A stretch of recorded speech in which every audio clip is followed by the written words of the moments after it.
the basics. And the very final thing I'm going to show is the pitch control, which is pretty much very similar to a turntable, regular vinyl turntable.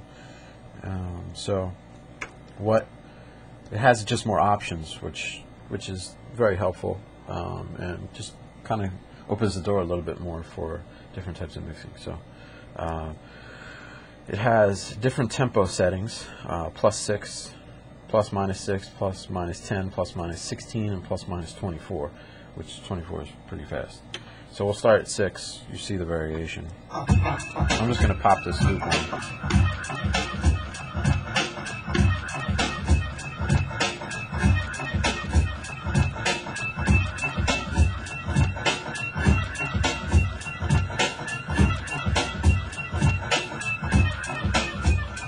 So that's more like a normal turntable at that. And then you get the +10, which is slower, and then faster. Some turntables are made with +10, most standard ones are +8. And we'll go back to 0. You can always lock your tempo in with the tempo reset, so just so you don't bump it. Or if you need to get back to it quickly in a mix. And then we have +16, which goes significantly faster or slower. Put it back to 0. And then there's +24, which is extremely fast. Or extremely slow.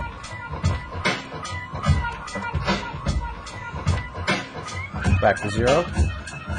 So one interesting, it's actually kind of an amazing feature that this CD turntable has is a timing correction that I spoke of before. It actually fixes the time correction, so we need to get some vocals on to hear that.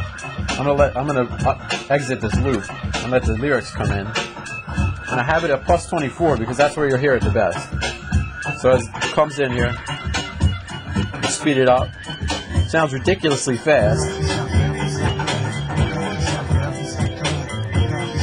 And what the master tempo does is keep it at that BPM, but it fixes the distortion of the vocals. So Q-Tip in this case doesn't really sound like a chipmunk. He just sounds like he's talking real fast. And it attempts to do it at this very slow speed, but it actually, you start to hear the correction happening. So you could do this all the way across the board, and you don't lose the tonal features of the voice. So it doesn't sound ridiculous. And then I could switch that tempo to like +8 or +16, I'm sorry. Correct it there too. That's pretty fast. A lot of people will probably notice that it's fast, but it doesn't sound funny.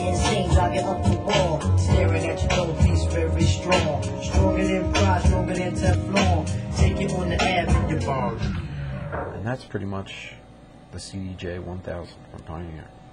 There is some other features, wave search, memory, auto cue, different features for this display, stuff that you can further use. Waveform, it actually gives you a readout of what's coming up, sort of almost how you could see a groove on the record. And of course you got in your display, you got all your tracks here, however many tracks are on the CD. You can adjust time if you're looking at the remaining, or how much has elapsed. And that's the main thing. You do have a memory card slot on the front. Can't get it out. And that actually stores cue points. So you could, I think it comes with a small amount of memory. It might not come with any, actually. And it'll remember the cue points you set on a particular CD. So every time you put that CD in, as long as you have that card in there, it'll remember it. You just have to tell it to remember it by hitting memory. And it has lots of, with that storage feature, you can store up to like thousands of cue points and stuff like that. So that's about it.